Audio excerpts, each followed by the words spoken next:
confiance aux gens qui n'ont rien. C'est comme ça que le monde est. Et donc, il faut te mettre dans la peau de celui qui a.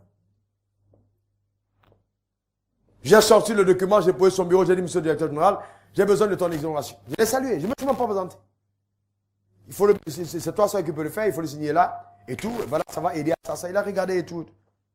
Et puis il m'a regardé. Quand j'ai vu qu'il m'a regardé, j'ai su maintenant qu'il me demandait qui j'étais. Je me suis présenté.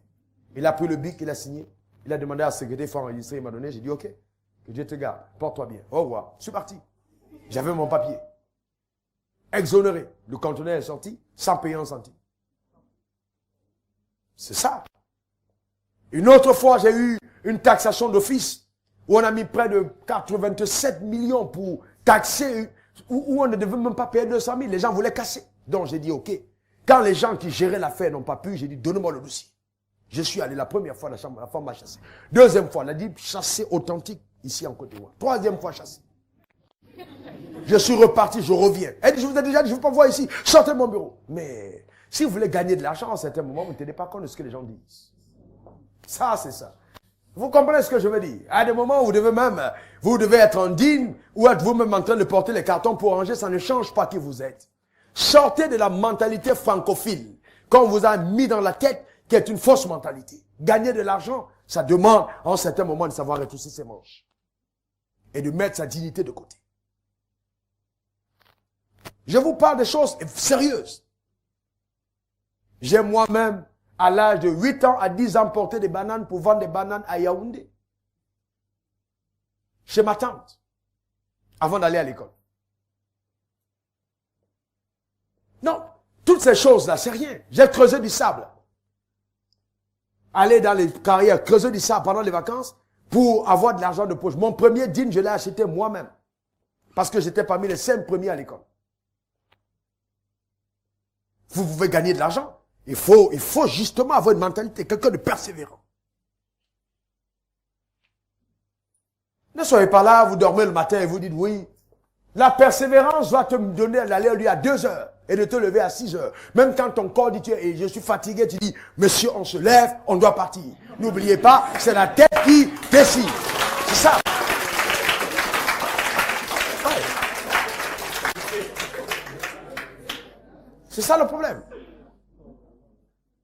Ce qui manque à beaucoup d'entre nous, c'est la persévérance. C'est la persévérance. C'est possible de gagner de l'argent. Pour terminer l'histoire que je vous raconte avec la dame, si vous racontez ça, vous allez... C'est incroyable. La porte qui semblait la plus fermée. Pour terminer cette histoire, mais finalement, la dame m'a acheté mon billet d'avion business class pour m'envoyer en France. Parce qu'un autre jour, pendant que je suis entré dans son bureau, il y avait quelqu'un qui entrait. Et puis après, la personne a dit, mais révérend, c'est toi. Il m'a dit, c'est pas possible. Vous êtes un révérend? Oui. Elle dit, je comprends. Quand vous entrez, il y a une lumière qui entre. C'est pour ça que je vous chasse tout le temps. Donc, elle ne me chassait pas parce qu'elle était dérangée par ma lumière. Elle m'a dit, j'ai un problème, il y a des gens qui me doivent l'argent, ils ne veulent pas payer. Est-ce que vous pouvez prier pour ça? J'ai dit, madame, c'est ça, c'est facile. Donnez-moi votre main, on va prier. Le même soir, la personne qui devait de l'argent, c'était des centaines de millions, on l'a appelé. On a payé sa dette le même soir. Imaginez la suite. Le problème a été résolu.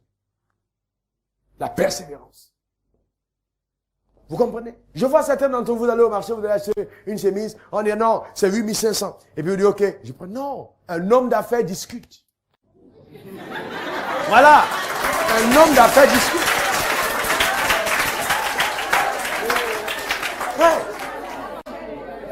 Vous me comprenez? Oui. Non, moi je vais payer à 6 000. Ok. Vous ne pouvez pas venir payer une chemise et puis vous êtes avec votre camarade. Oh, c'est joli, hein? Oh, vraiment, j'aime beaucoup, c'est joli. Vous êtes mort. Vous ne pouvez pas. Parce qu'une fois que vous dites c'est joli, la psychologie du vendeur, c'est qu'il sait que ça te plaît. Vous devez faire semblant. Parce que chaque centime épargné est nécessaire pour le combat.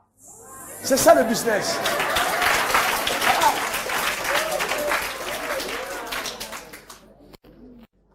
Vous voyez? Donc c'est important. Vous voyez, c'est très important. Dans la persévérance. C'est un désir profond. Il y a des attitudes qu'on doit avoir, on en parlera tout à l'heure. Mais voilà, maintenant, comment réagir quand les vents sont contraires?